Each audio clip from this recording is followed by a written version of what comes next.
Hey guys, 170 out here, back with another edition of my Two Pennies Worth, the series where I throw my two pennies worth into the fountain of opinion on a particular subject. And today I have chosen to talk about this ongoing, very serious issue of online abuse and social media abuse. Because it seems that you can't go a day now without reading or hearing a report that somebody, usually celebrities and sports stars, but mostly no means just though, receiving some kind of abuse online from somebody, be it racist abuse, homophobic, transphobic, sexist, any sort of like the society's ills.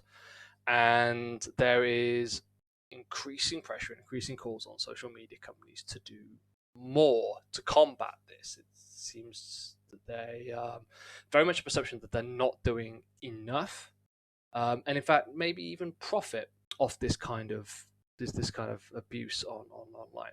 I'm going to come back to more of that in a moment, but in order to try and help raise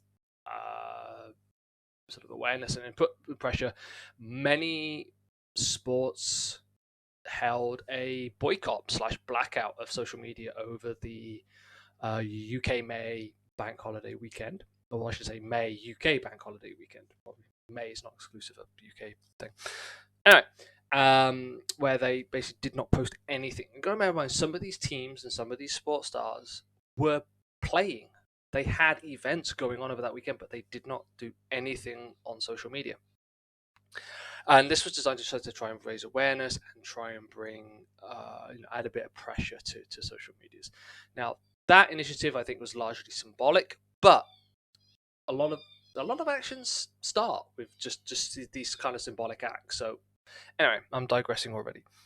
And the UK government has said that they're going to look into this and you know, will levy penalties on social media if they do not do more to actively combat these rising level of abuses. Now,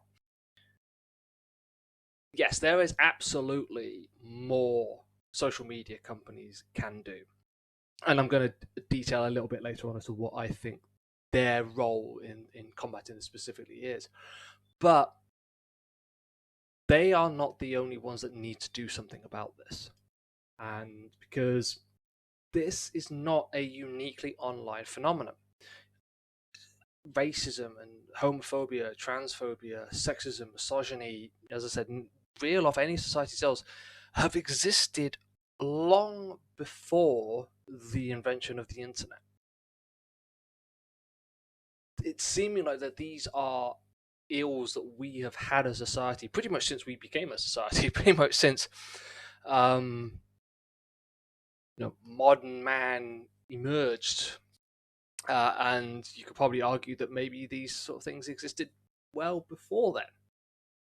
So if we want to truly combat this, then we need to look outside of our online social media bubble, because the people that are throwing this abuse online are almost certainly going to be the same people that are throwing this abuse in real life.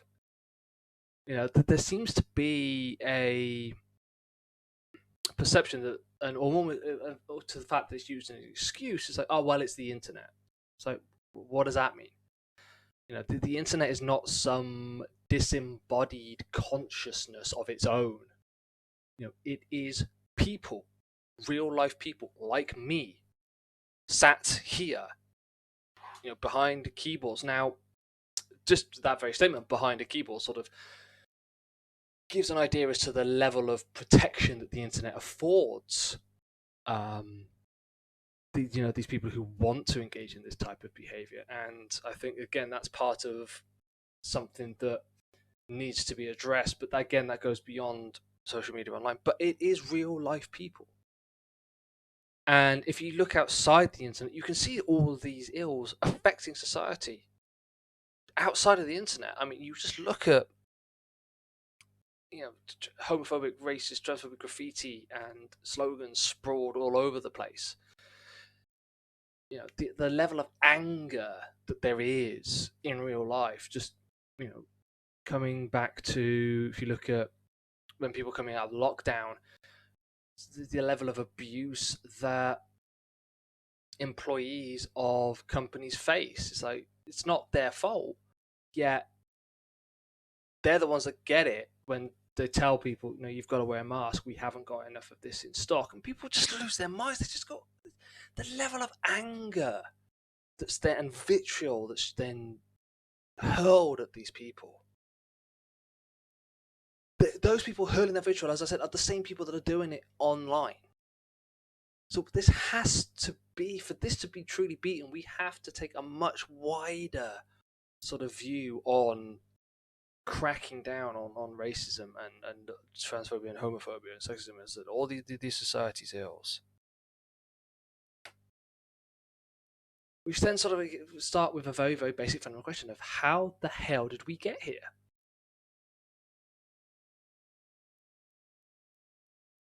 There's, looking at the example of the retail staff, there just seems to be a perception that you did and or said something that I don't like or disagree with, therefore any reaction of mine is justified.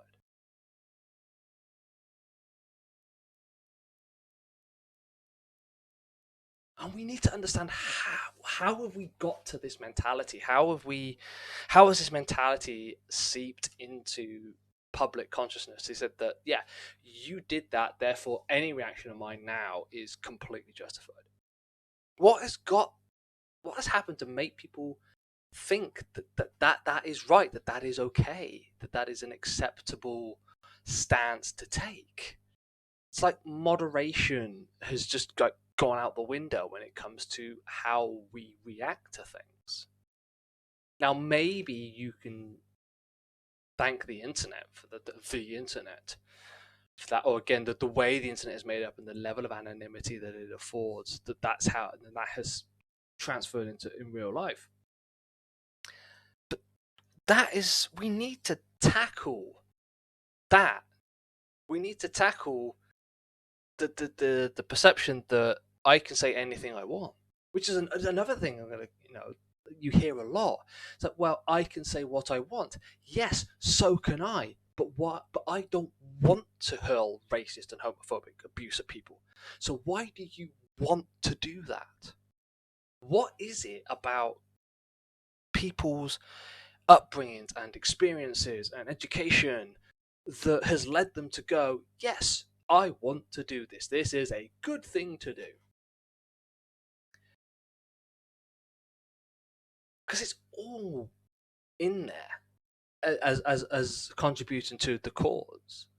We are, a lot of people will say, we are not defined by our past and by our experiences, and to an extent that is true. However, that doesn't change the fact that we are a product of all our experiences up to a given point. I am a product of my experience, since the time I was born up till 25 to 12 on the 8th of May. I am a product of everything I have experienced, everything I have learned, and everything I've taken on board. And the same applies to every single person on this planet.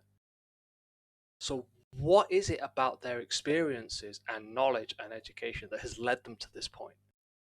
What needs to be changed at those levels so that people go, oh, no, I shouldn't, this is racist and I shouldn't be racist to people. This is sexist. This is homophobic.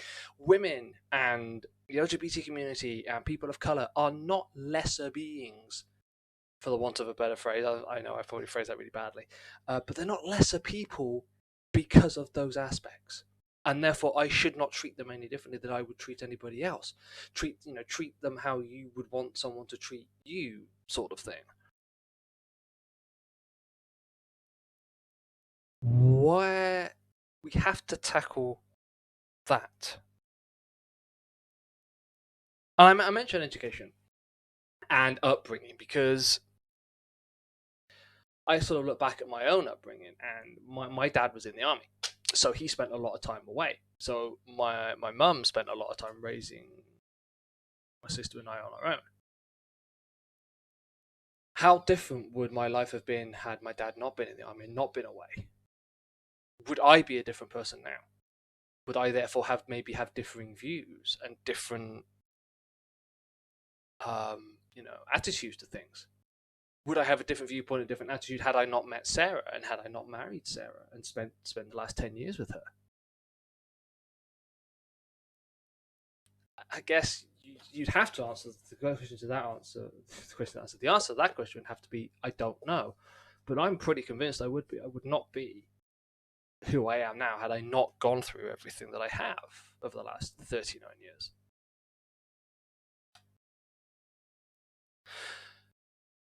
As I said, I mentioned that because I saw something online and people were sort of talking about what would you say, what would your mum think? And someone said, well, his mum probably encouraged him. And then some other people say, no, you can't make excuses for him. This is what he has done. You can't excuse his behavior because of his upbringing, which is absolutely true. I'm not saying we excuse the behavior by sort of looking at the education and the background and the upbringing, but it gives us a level of understanding as to how we've got here. If his parents, or I keep saying his, the person involved's parents, use this kind of language in front of their kids, and then didn't admonish them when they themselves then used it, that's gonna enter into a child's mind. A person's younger years are when they're the most influenced, but arguably. So if they see their parents doing this, and then they use them themselves, and then no one comes along and says, "No, that is wrong. You should not be saying that," then they're gonna think, "Oh, okay, cool, I'm allowed to use that," and they just go out and they use it.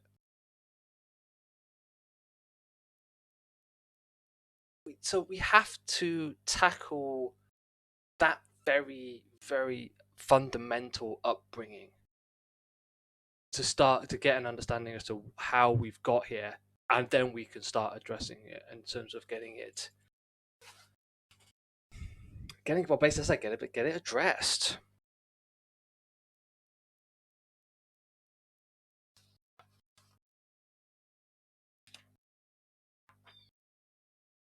That's not an easy thing to solve.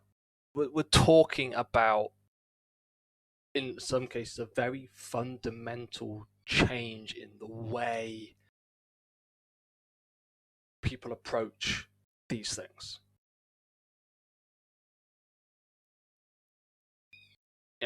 If it sounds like I'm possibly suggesting we regulate parenting, I know a lot of people that makes it uncomfortable, but maybe that is a solution. I don't know. I'm not sure if I'm offering that as a solution, but what I'm saying is that if we want to tackle this properly, we have to understand the root causes, and therefore we have to understand backgrounds and upbringings and education. And I've hammered this point already because I think that to me it's an important point. You're gonna get nowhere if you don't start there.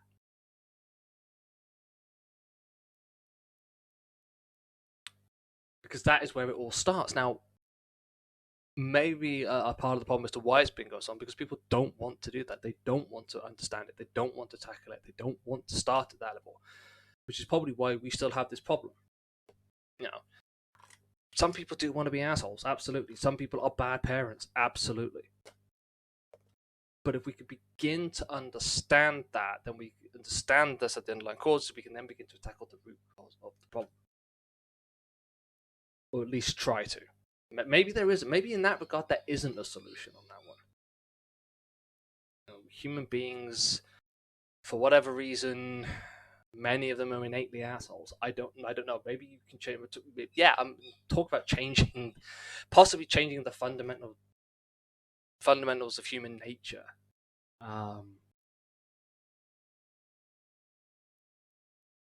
But at least we can maybe start getting an understanding, and then we can start moving things into place. So outside of online, what can we do online with regards to tackling this problem? Changing things online is not going to change the fundamentals of human nature, but we can at least start making it a little bit more difficult for people to throw throw this kind of abuse at people. And the way I sort of see this is that what sort of emboldens these kind of people is anonymity and a lack of accountability, which go hand in hand, really. If you're anonymous, you can't be held accountable. And the internet, not necessarily the internet by the way it's set up, but the way social media is set up, and to an extent the internet as well is set up, is that it's very, very easy to remain anonymous. If you look on my Twitter, I don't go by my real name on Twitter. I go by 170 out on Twitter. In that regard, I am using the anonymous nature of the internet. On Instagram, on any social media profile, I'm not using my own real name. I'm using my profile, for the want of a better word. My username of 170 out. And someone has raised this point about, okay, do we need to take that away? I've been at times been a big advocate of removing the anonymity from the internet. But there are actually a lot of having discussions with people. There's a lot of problems with that. The big one is, what about people who live in countries with very authoritarian regimes, who use the internet to protest government policies and actions? Not everywhere is a democracy. I'm using inverted quotes because what does democracy mean? And you could probably argue whether the UK even lives in one. But at this moment in time, I am still free to protest my government and not face charges for it. You don't get that not every single country in the world has that. So people use the anonymity of the internet in order to be able to protest. And if you remove that anonymity, you're going to put them in danger. That is a massive argument against removing anonymity from the internet. So maybe we can't remove anonymity, but maybe we can increase accountability. There was a very recent story, I think it was Raheem Sterling, the Manchester City player. He received racist abuse. And Instagram or Facebook, which I think I own Instagram, they said, yeah, we've taken action on the account. Well, that's great. What about the actual person behind that account who typed that abuse? What's being done? And that is sort of like the problem. It's like, yeah, we're going to ban the account. Great. I'll just go and create another one. It's too easy. So how do we make it harder? There has been talk about maybe using actual verified details in order to set up an account. Which again, I think works in terms of, you're not so anonymous. People have your details. People have your details anyway. Let's just be honest. If you've gone to any website and you've typed in your details online, they are stored in a database somewhere.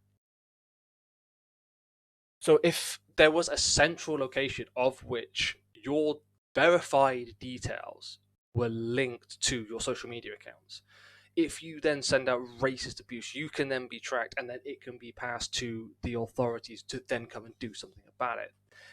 My biggest bugbear, well, for the one of a better way, the thing that I really am actually passionate about, is that there should be in real IRL consequences for what you do online, particularly if you're sending this kind of stuff to people. Having a massive database of that brings in the other issue that I said with regards to the ending. If you just end all anonymity on the internet, you're going to put certain people in danger who you don't really want to be. Is there an acceptable amount of collateral damage on this? I'm not sure. I'm inclined to say no. On that one. But maybe that's something we need to look at.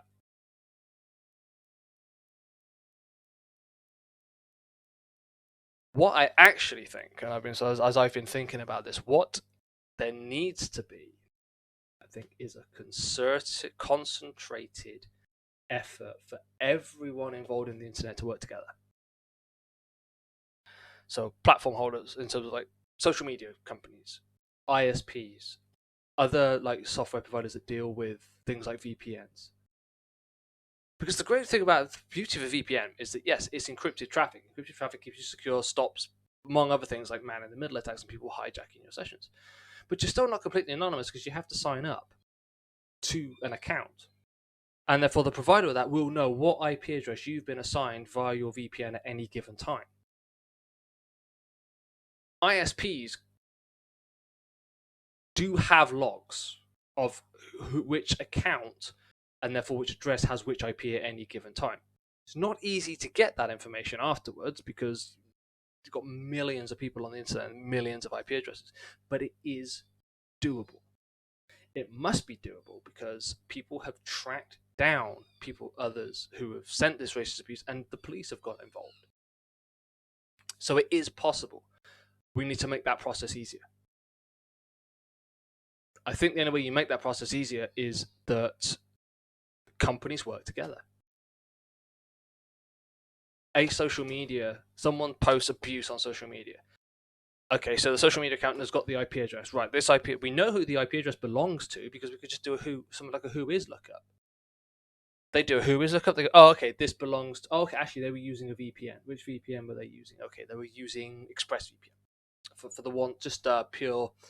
I'm not saying ExpressVPN users do this. I just know ExpressVPN is a VPN. But okay, so we go to ExpressVPN and go, right, we received this message from this IP address at this time. Which account was this assigned to? They can think, okay, it was assigned to this account, and they were coming from this IP. And that belongs to Virgin. Then they go to Virgin and go, right, who had this IP address at this time? This person. These are their details. Boom. Right.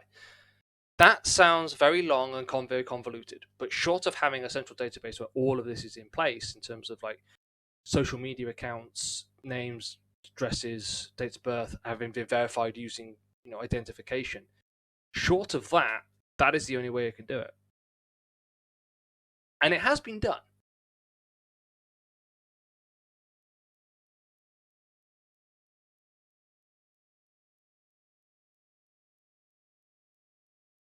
I think as well, and this is a slightly more controversial little bit, is I see a lot of people get called out. I see it all the time, people going, oh, look at what this person has sent me. And they always blank their profile picture and particularly blank their username. I'm inclined to say don't. I know why people do blank it out. They want to stop pile-ons, which I completely get and completely understand and I'm on board with. But maybe it's time we do have a few pile-ons for people to realize, oh, okay, maybe I shouldn't do this.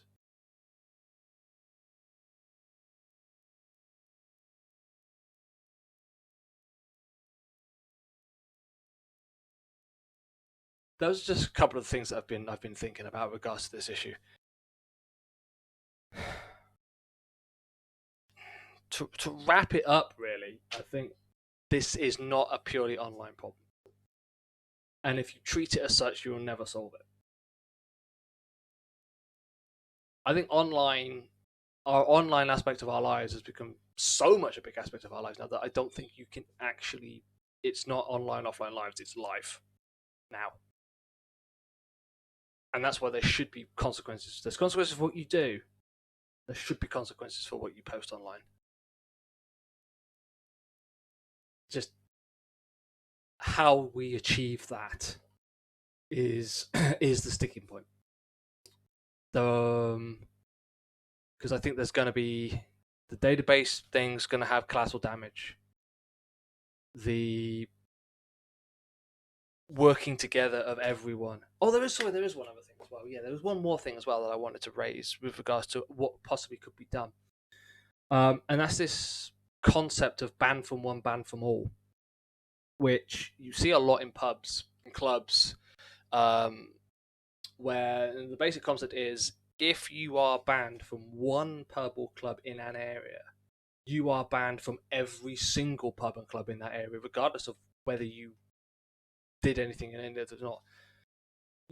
And perhaps social media companies need to get together and go, okay, if we've banned this person, then we need to, then he is banned from every single one, or they are banned from every single one. Now, whether you do that by IP bans, whatever, But then that needs to extend to